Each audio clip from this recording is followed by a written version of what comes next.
presidential task force. Outside Nigeria, US-Iran talks suspended as J.D. Vance pulls out of Switzerland trip.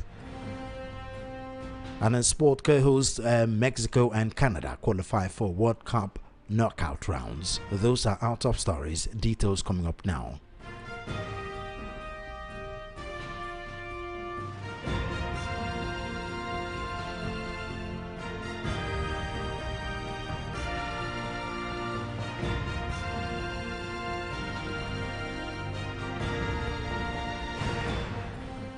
Once again, thanks for joining us on the World News at 12 from Voice of the People 90.3 FM. I am Solomon Ofem. First on the news, the Indigenous People of Biafra IPOB says it has indefinitely suspended its leader, Nnamdi Kanu.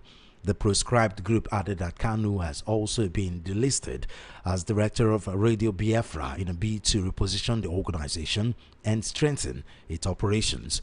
The decision was contained in a statement signed on Thursday by Chikadibia Edoziem, head of the Directorate of State, DOS, IPOB's highest decision-making body.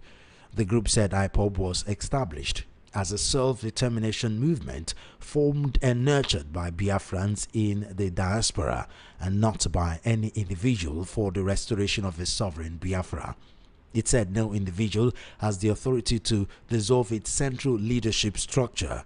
Edoziem said the decision to suspend Kanu was reached at a DOS meeting on June 17 after reviewing an intelligence report from IPOB's M branch about a meeting involving Kanu and officers of the Department of State Services (DSS) and the Nigerian Intelligence Agency (NIA) in Sokoto prison. He said the DOS noted that Kanu's movement and communications are monitored by the DSS and that some prison communications have led to arrest and deaths of IPOB members. Edoziem noted that there are plans to form a new militia through which a new round of violence will be instigated and unleashed in Biafra land, and to weaken and eventually dissolve the IPOB movement by targeting its leadership structure. Edoziem added that the suspension is also intended to, quote, prevent those individuals or group of individuals who hitherto are minded to commit crime in Biafra land, engage in criminal activities, or carry out any actions whatsoever supposedly on the authority of the suspended officer of the leader. He said the suspension would prevent unchecked actions, reckless assumption of authority, and unguarded utterances from resulting in the reckless arrest, torture, and needless death of Biafran youth in Biafra land. According to the statement, the move will also halt and checkmate individuals and groups not affiliated with IPOB who claim to derive legitimacy to carry out actions that conflict with IPOB's mission statement from the existence of the now suspended officer of the leader of the Indigenous People of Biafra. In November 2025, James Omotosho, a judge at the Federal High Court in Abuja, sentenced Kanu to life imprisonment for terrorism charges.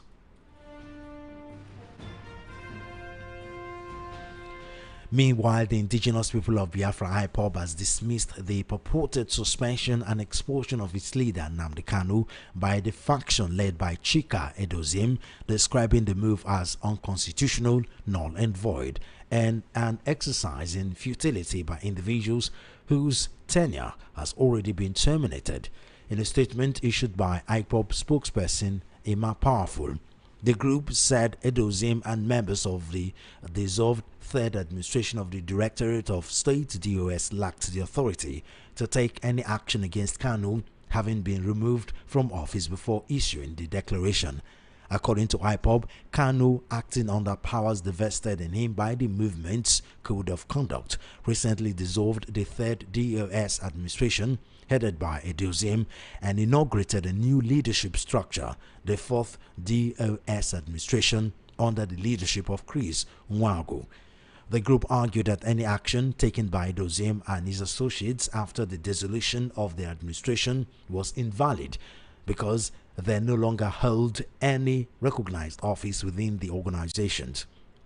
IPOB maintained that under his leadership and under his governorship law, only the office of the Supreme Leader has the authority to appoint, suspend, dismiss, or dissolve principal officers and administrative structures within the organization. Citing provisions of its Code of Conduct, the group said the power to appoint, suspend, or dismiss principal officers vests exclusively in Kanu and can only be exercised by another official if expressly delegated by him. On that basis, IPOB dismissed and insisted rather that the purported suspension of Kanu by Edoziem's group was not only invalid but constitutionally impossible.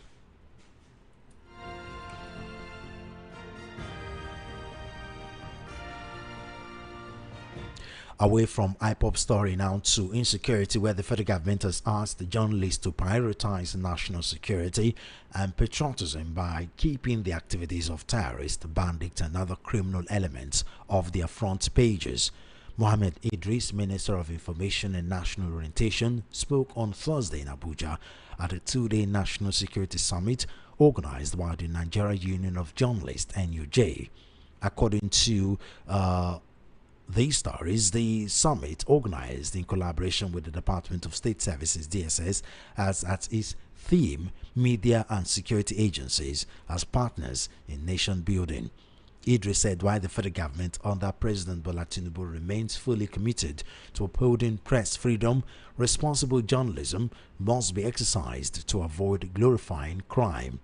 The minister noted that without a secure and peaceful country, the media would not have an enabling environment to operate.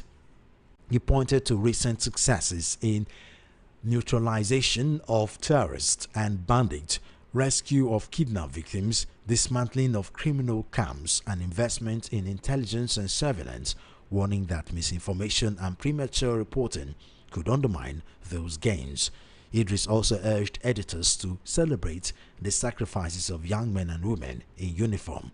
The minister said beyond kinetic military operations, the Tinubu administration is using non-kinetic tools to combat insecurity by addressing its root causes.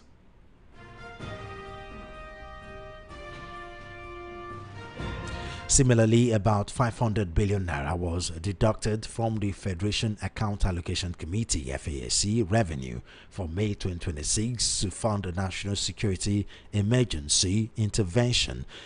Multiple sources familiar with the development told journalists. The deduction was made before the monthly revenue sharing exercise among the federal government, states, and local government councils, according to senior officials privy to the FASC proceedings. Confirming the development, one of the sources said, quote, FASC deducted 500 billion naira for National Security Emergency Fund this month, end of quote.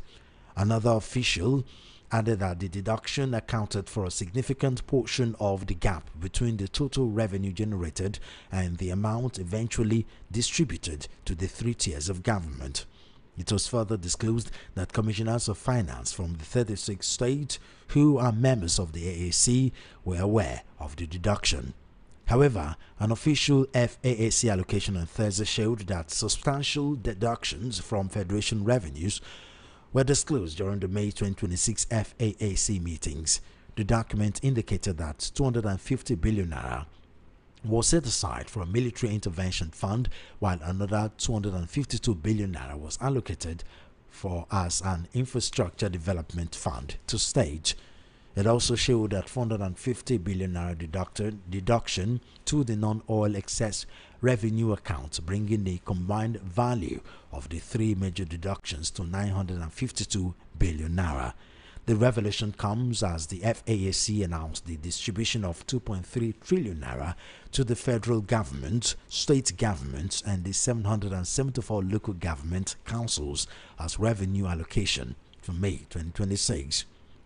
According to a statement issued on Wednesday by the Director of Press and Public Relations in the Office of the Auditor General of the Federation, Bawa Mokwa, the FAAC shared 2.30 trillion naira among the federal government, states, and local government councils for May 2026 revenue, representing an increase of 43 billion naira from the 2.26 trillion naira distributed in the previous month. The allocation marks a 1.9% month-on-month increase and continues the upward trend in Federation revenues.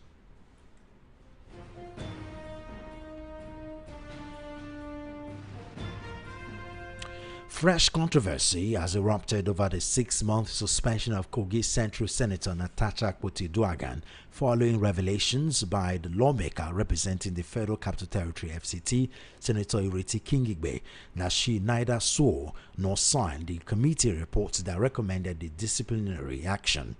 The disclosure made during a television interview on Wednesday appears to lend credence to allegations earlier raised by Edo North Senator Adams Oshiomhole that the report used to suspend Akpoti-Uduaghan may have been fraught with procedural irregularities.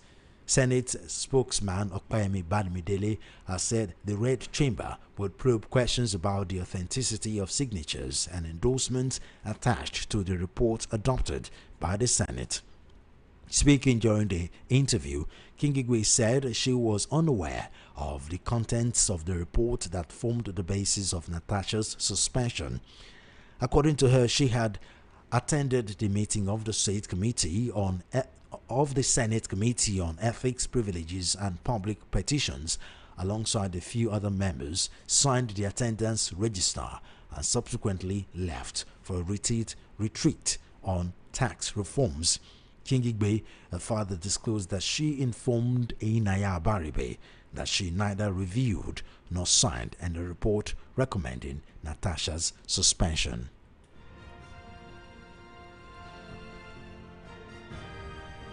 On health matters now, the federal government on Thursday inaugurated a presidential task force on Ebola virus disease preparedness, declaring that Nigeria would not wait for an outbreak before taking action and vowing to prevent a repeat of the 2014 Ebola scare.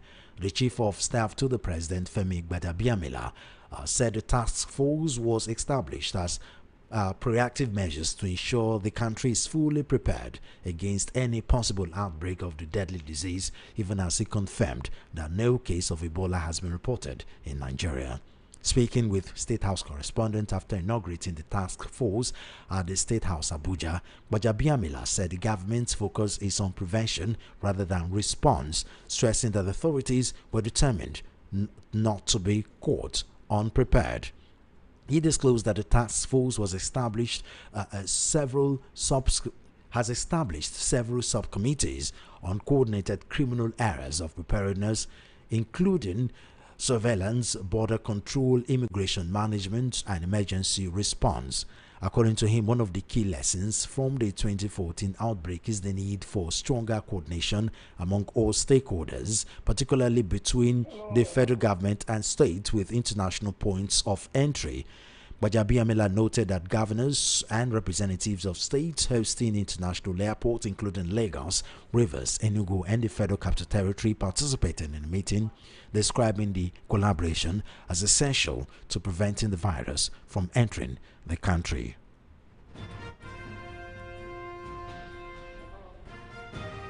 You are currently listening to the World News at 12 right here on Voice of the People 90.3 FM. We'll go straight to our analysis segment where we have Tunde Kolawole, a legal practitioner and current affairs analyst, joining us live. Barrister Kolawole, thank you very much for joining us on the World News at 12. Thanks for having me. It's a very wet day. I hope you are not feeling the impact much or what. Well, we are, but it is much welcome after months of very, very hot weather. I agree with you. Okay, let's go straight to the first story of a news item, which is IPOB. There appear to be chaos in the Indigenous People of Biafra. Probably because of the absence of its leader, Nnamdi Kanu. Now, apparently there are two factions. One of the factions just suspended the leader, Nnamdi Kanu, over, quote, unguarded utterances. What do you make of the division happening right now in IPOB? Well, just like you have rightly observed, the number of factors could be said to be. for the challenges that IPOB is having today. But more importantly, like I said, the absence of a leader sometimes will be very problematic, in that leaders have a way of managing the different opinions, the different conventions, and different outlooks in a complex organization like the IPOB. And you know, it's not just Nnamdi Kanu that is the absent. One of the leaders is also in prison somewhere in Europe. So there are a lot of challenges. And on a daily basis, you and I will also know that the state will be playing a lot of games, not just on the leader, but on the organization as a whole. For example, we have been told that there are backroom discussions with Nnamdi Kanu, which is not unusual. When Nelson Mandela was in prison, the apartheid regime was equal to Victoria of prison to negotiate with him and his leaders and warriors. So the leadership aspect is very, very crucial. But also more importantly, you and I will know the structure of IPOB is very, very loose. Loose in the sense that we are participant types, same people claiming to lead IPOB, who are based in America, who are based in some of the other. It makes people set out. Sometimes we go to say now, and I'm coming in trouble. He is taking over the responsibility of leadership of IPOB. So it's our prayer that they should be able to manage their differences and get their act together, and then continue to push forward whatever things really require IPOB to achieve as an organization and for the Igbo people of Nigeria. IPOB, even though it's been seen or described as a terrorist organization, in my way, speaking to the IPOB is speaking to the true federalism of the Nigerian nation. If IPOB issues are well managed and properly resolved and all that, it will help a long way in helping other ethnic groups in Nigeria in realizing whatever microcosm of ambition they also do have within the Nigerian nation. Because Nigerian federalism today is not what the average Nigerian people desire. And without an organization to be nudging us and to be reminding us, to be insisting that we follow and abide and practice through federalism, then things will never change in Nigeria. Now, IPOB as an organization has assumed a controversial entity, while as you've pointed out in passing, the original reason for its formation is there are different ideology as to what IPOB is, but the core reason a lot of people will argue was because of the alleged marginalization of southeasterners in Nigeria, as opposed to the north and the other south of the south that have some will argue have enjoyed immense benefits of the amalgamation of Nigeria in terms of leadership, in terms of infrastructure, in terms of development, while the southeast have been lacking, some will argue. But over time, some would say it's a way of trying to actualize will I say, to help the Igbos, have actually been controversial in terms of violence.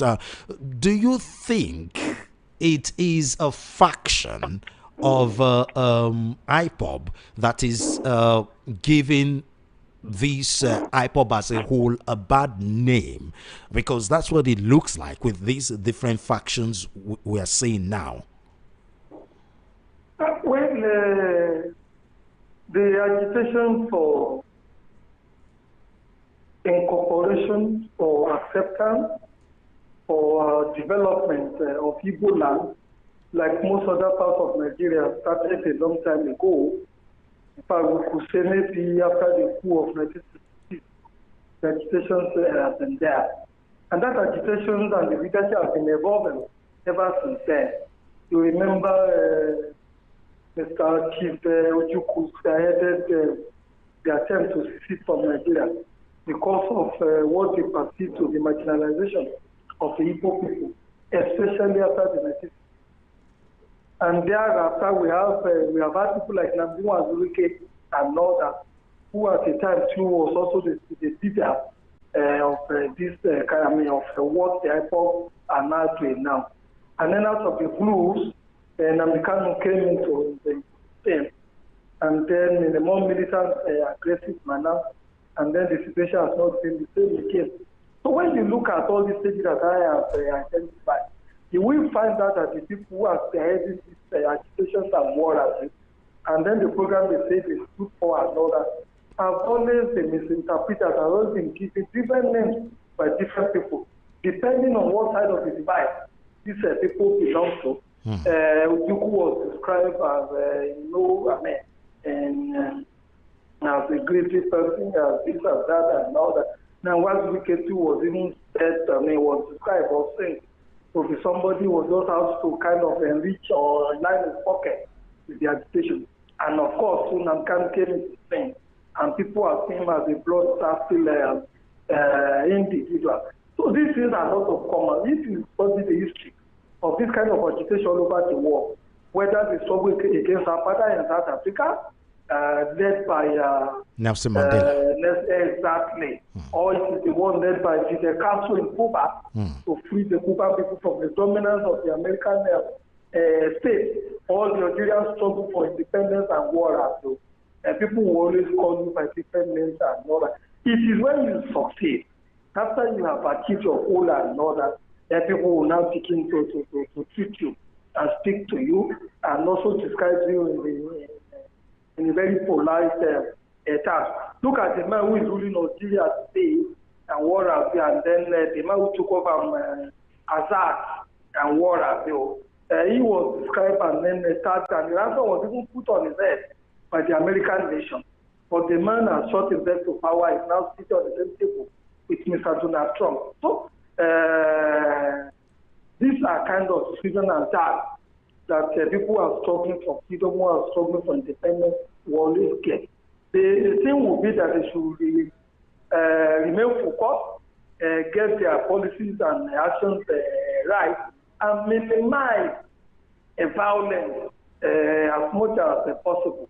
Because like we have seen in India, Gandhi led a non-violent agitation, and then we see the succeeded in getting independence from India, from Britain. I think IPOB can achieve the same thing if the modus operandi of that organization is reviewed, and if they would not want to be called all manners of things by their opponents, or people who really don't like what they are doing, or people even have self-interest in seeing Nigeria remain what it is today, which is not the desire of the common man of this country.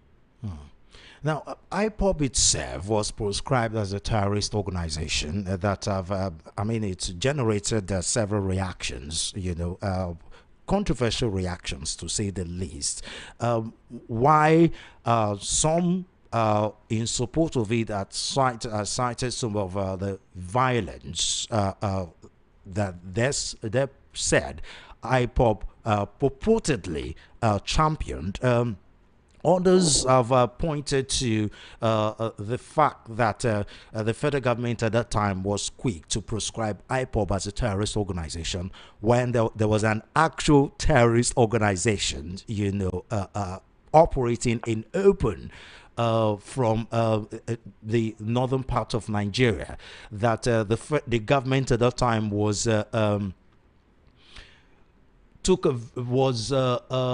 absorb it into in society, refusing to proscribe the organization as a terrorist organization. Instead, you have stakeholders from that part of the country saying that these are brothers, and now it has gone far as even the Nigerian army, under the guise of non-kinetic approach, absorbing them into the society via rehabilitation and financial backing and stuff like that. What do you say about these two different reactions? Well, that is the tragedy of the Nigerian state. A tragedy in the sense that most times we find out that power is never dispensed from the position of neutrality. Politicians across the world or in different places and all that will always have their vested interest and all that. And most times when they tell you or when they pretend that they're protecting the interest of the state, it is actually their own vested interest that they are protecting. The Nigerian ruling class should be expected, whether they be of the north or be of the south or be of the west or south or even of the southeast and all that. I've never been disposed to the kind of thing that IPOB is a twin. So they always want to call dog a party in order to hang it. Then for the other people, the other parts of the country who are even doing worse things than IPOB was alleged to have done and all that, you find that those who they have supporters here and there, maybe because they pretended to be fighting for a religion, maybe because they come from a majority tribe Nigeria, or maybe because they even have some of their own people, sympathizers in government, who will always find a way to make excuses for them when policy decisions are to be taken in, by the state or by the government and whatever. So what I'm driving at is that most times this uneven approach, this discrimination between what should be done to IPOB and what should be done to the bandits and kidnappers in the other part of the country and all that, is a matter of the vested interest of the political class, the ruling class, and also who is in power at any particular period in time and what happens. I am sure you and I will know that if Obasanjo were to be in power, his approach to this issue would probably have been different. We have solved Buhari's approach to the issue and what happens in the areas in which he ruled and all that. And then the approach of President Bola Ahmed Tinubu and also that he is also evolving. Now that we have seen 3 years of the governance, and we can see that he has also been treading very cautiously as regards how the kidnapping issue, how the bandit issue in the north is going to be handled. So it boils down to political will, and then the vested interest of who is in power at any particular period of time. If they go with a sledgehammer, like Jonathan tried to do when he was in power and all that, they most likely will be accused of hatred towards a particular ethnicity or tribe in the country, or even committed genocide against the youth of a particular section of the country. And then you and I will know that the tribe, these bandits represent, like I said, is a very powerful tribe within the Nigerian nation. Whereas the platform on which IPOB is sitting and all that is a lot more weaker than what these bandits and then kidnappers from the section of the country are standing upon. So this is what is making the difference. And then the political will, people looking at the next election, rather than whether Nigeria will be able to survive with all these things going on, and then the next election heads under a peaceful atmosphere or not. It is when you have a nation that individual ambitions will really be realized. I hope the political class will understand it. In other words, the federal government is handling IPOB and Nnamdi Kanu situation with a stick, while they're handling the terrorists and bandits and criminals from the northern parts as using the carrot approach. There is clearly double standard in the way the two are being handled.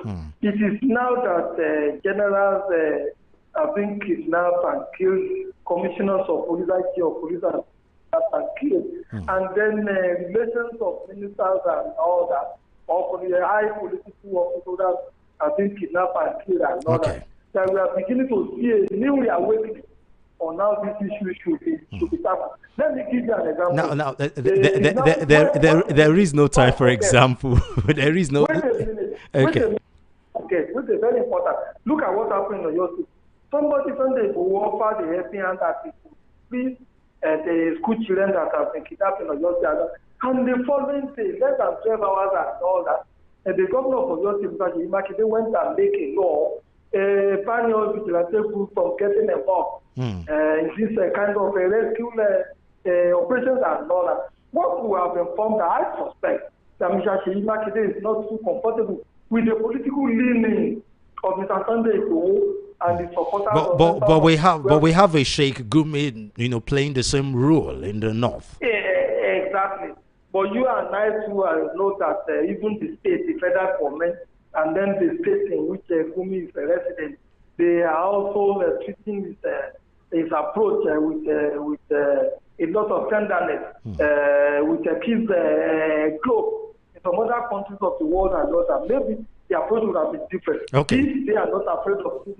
Okay, now talking about approach, the federal government has asked the journalists to prioritize national stability and patriotism by keeping the activities of terrorists, bandits, and other criminal elements off their front pages.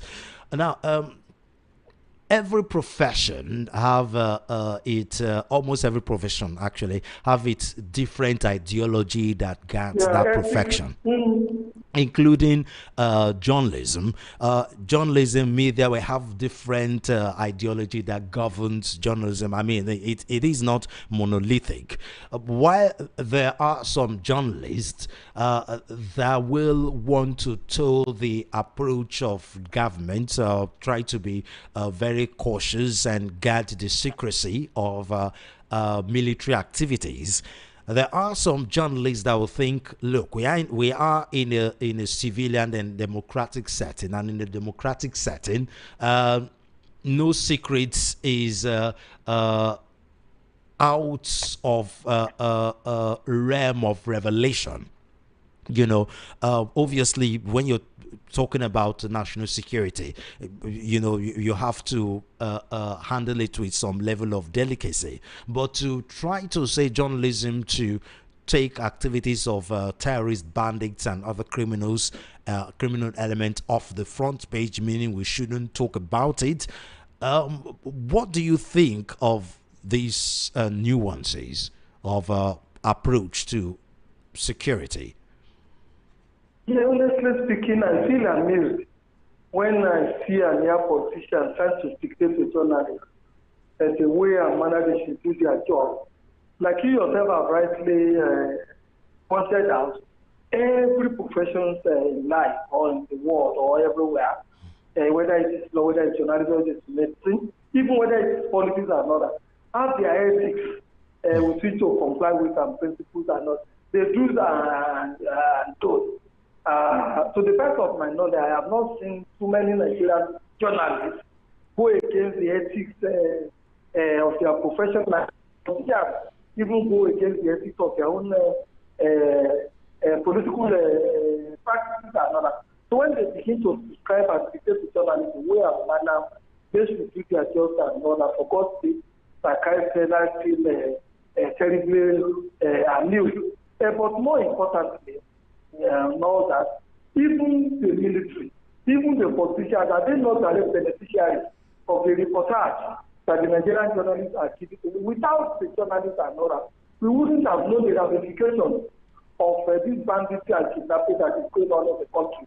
Rather, Potian would have wanted to suppress some of these news of the implications or application of this kidnapping and banditry and all that. So, it's such a time in which the whole country probably would have been engulfed in kidnapping and banditry, and then you and I would have become helpless because we would have become overwhelmed by what is going on.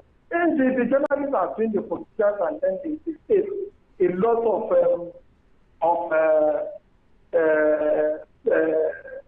good than adversity.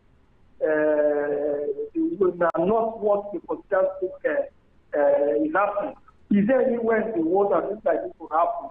Whether it's US, whether it's Italy, whether it's France, or whatever, it's Saudi Arabia. and then the media will be shut out of it, and then they will say, don't report it. And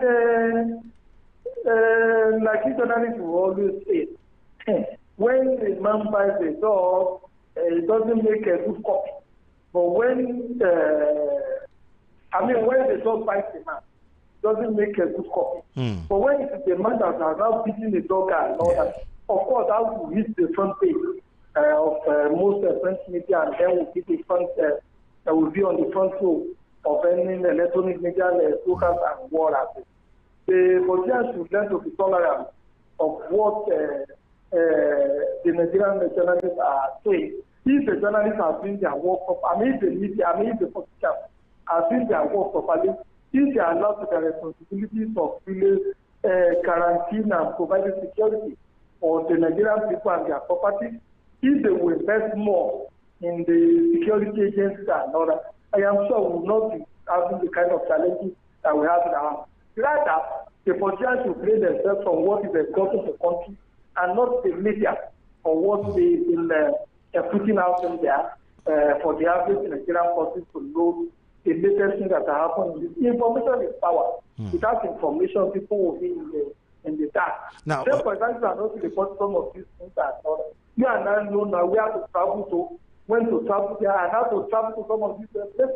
If the media are not reporting the exact fault all over the country and all that, imagine what would have been happening to all of us as a nation. Yeah. Now, we as media, we find ourselves in a situation where it is difficult to get information as far as the activities of terrorists and bandits and other criminal elements, is concerned. We find it very difficult. We have to rely most times information from the federal government, but then again we are talking about and again now we're talking about the federal government that have been alleged to be full of propaganda and lies, to try to suppress the true details of information. So how would you advise the media to go about this? Because this is looking more like a dance between the federal government and the media organization in Nigeria. And of course, the international media have accused the Nigerian media of being lazy as far as information getting is concerned. Now they don't understand that it's a very delicate affair, especially with a country that is not exactly practicing democracy as it ought to be. I agree with you, Arnold. See, let me start my analysis from what happens in some other parts of the world. You find out America is at war now with Iran and war. Yeah. But inside within the army, air force, and navy and water, and the other security agencies in the US and other, new journalists or journalists are embedded. They are part of those operations and order. They are being taken along. They even go to the battlefield sometimes with the soldiers and otherwise on the battlefield. And then there is a variety of channels in which the media and then the people in the set of operations communicate with each other for the proper dissemination of this, because in those they know that information is power and they don't want to keep their people in the dark. So here, the political class would rather want to keep us in the dark because they believe by not letting the people know the problem will be wished away, the problem will go away on its own. Whereas it doesn't happen that way. Like you said, these few media men are embedded in the army, in the police, in the business, when they are going to some of these operations and all that. I am sure gathering information and reporting fairly and accurately and what have you shouldn't be too difficult for the Nigerian media that I know. Most of the people are well educated. You went to some of the best schools in the world that some of those reporting for the foreign media also went into. So it's not a matter of not being educated. It's not a matter of not having the right skills, even though we do have problems with equipment with which to work with. And then the two or two, they pay to very poor, which makes it difficult. No insurance policies and all that, all of which make it difficult for people to be able to do their job without the fear of for favor. Look at what happened in Palestine. Look at the number of journalists that were killed in Palestine when the U.S. and Israel were bombing those countries. They bombed Israel, but the journalists refused to leave Palestine. They refused to abandon people of Palestine.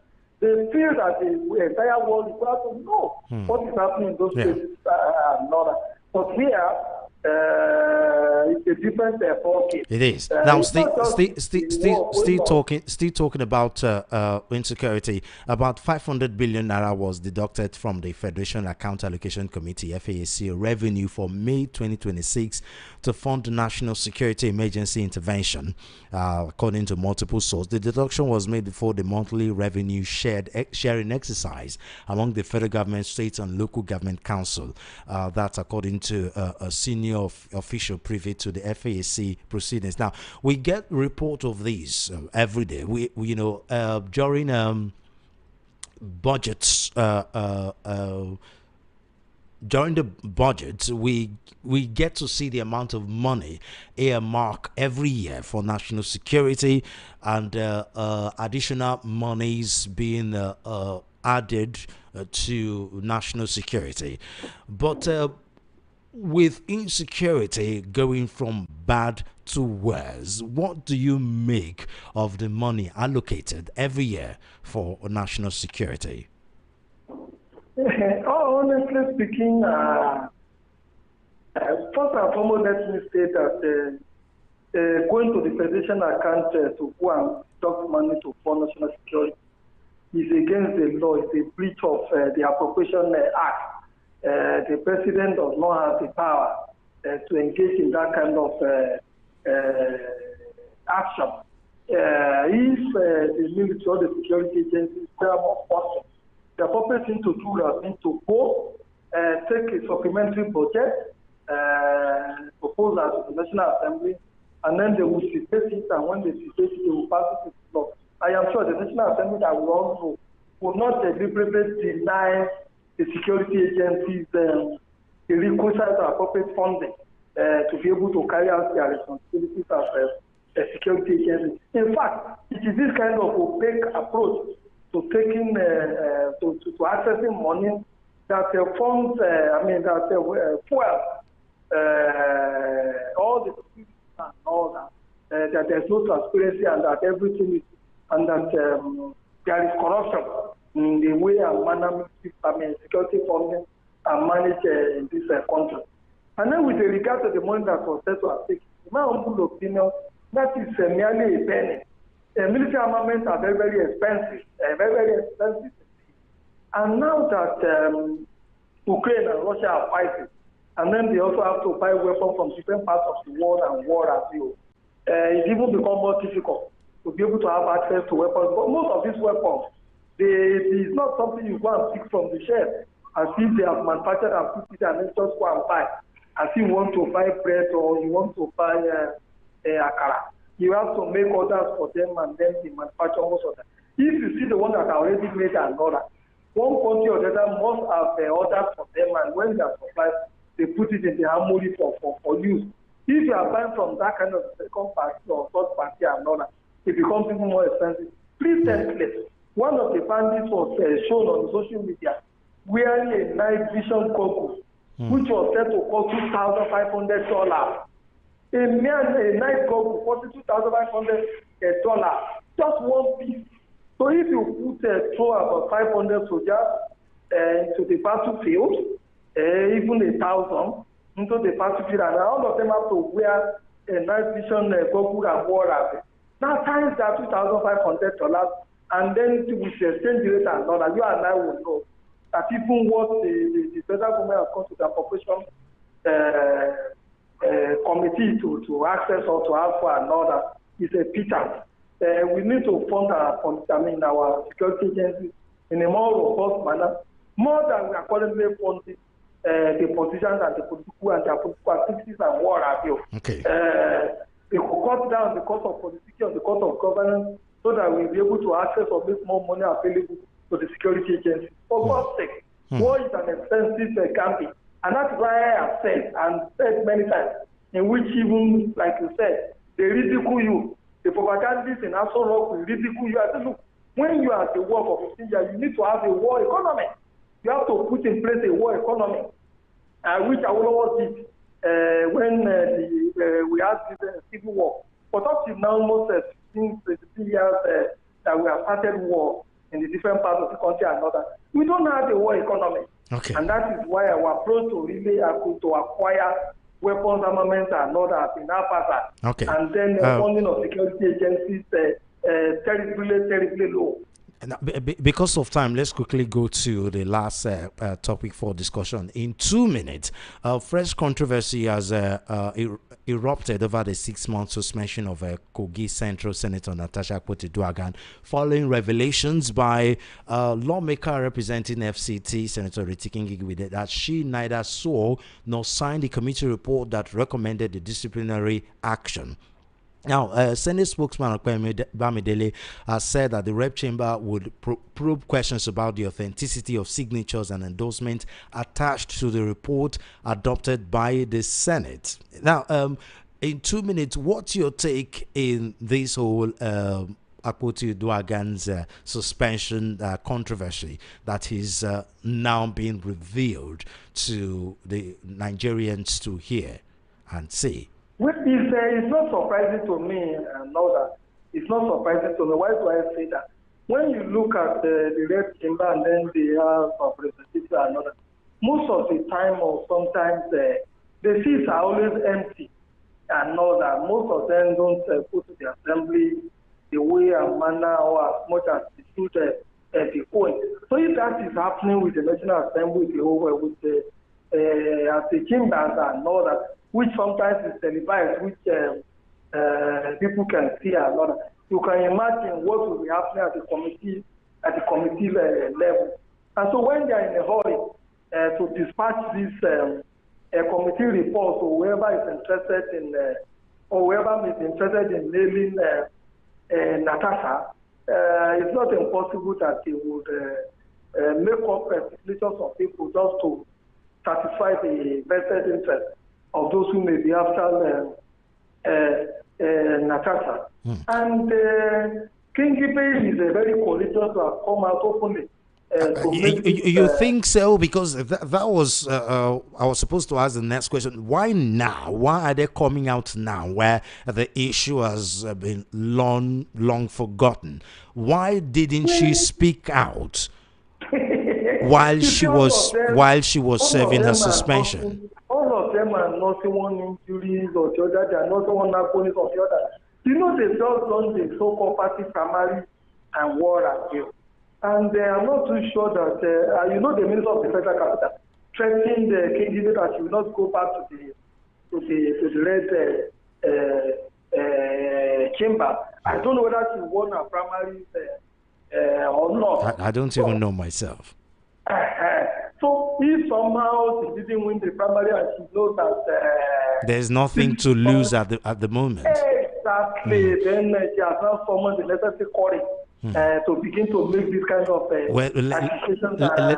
let's end it here, sir. We truly have to go. Thank you very much for your time, Mr. Barrister Kolawole. It's also a pleasure talking to you, sir.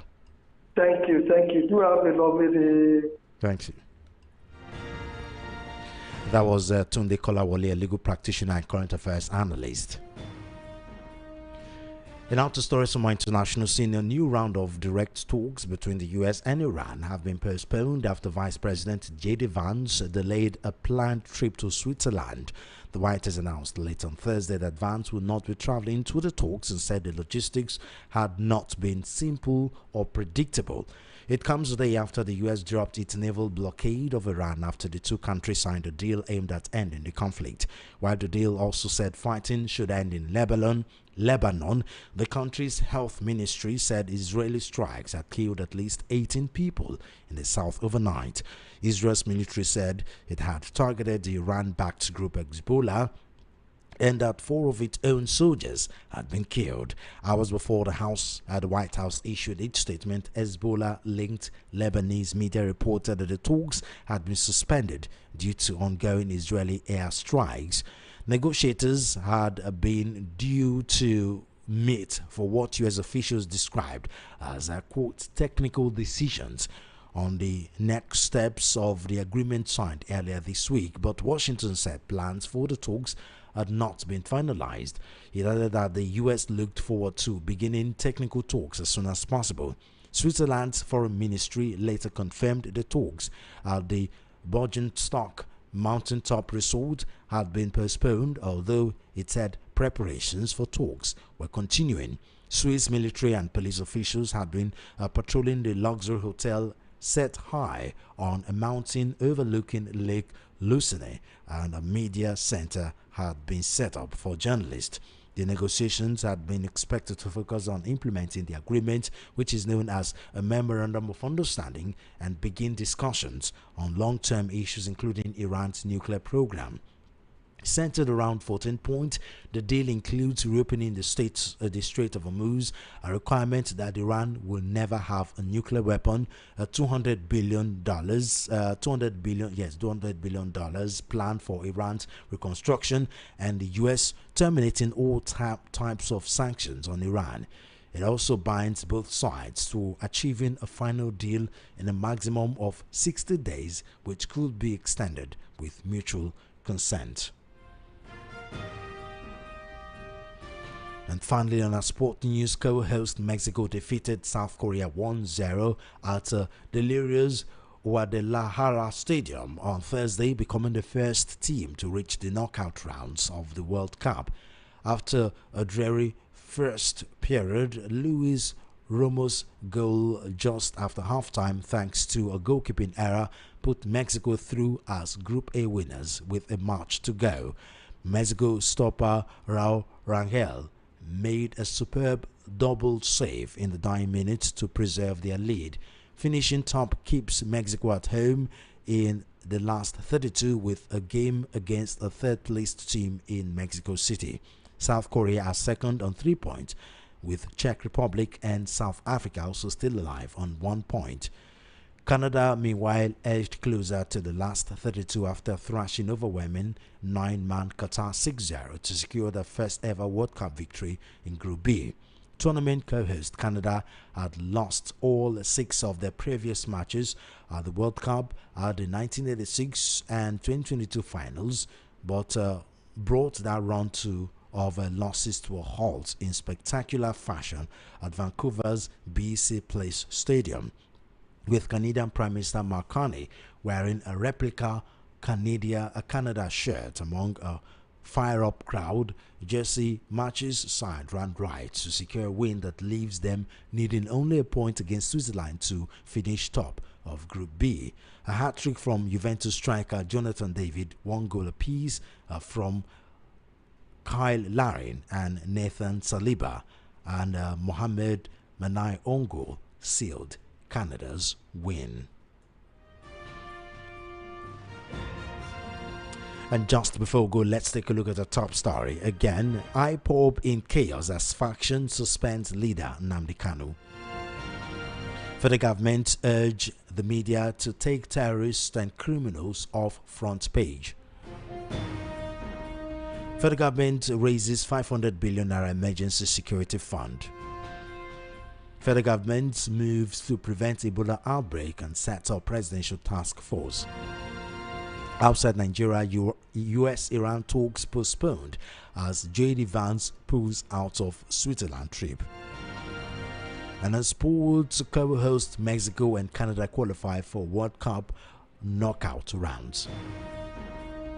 And that's a wrap on the World News at 12 on Voice of the People 90.3 FM. I am Solomon Ofem. Good afternoon and thank you for listening.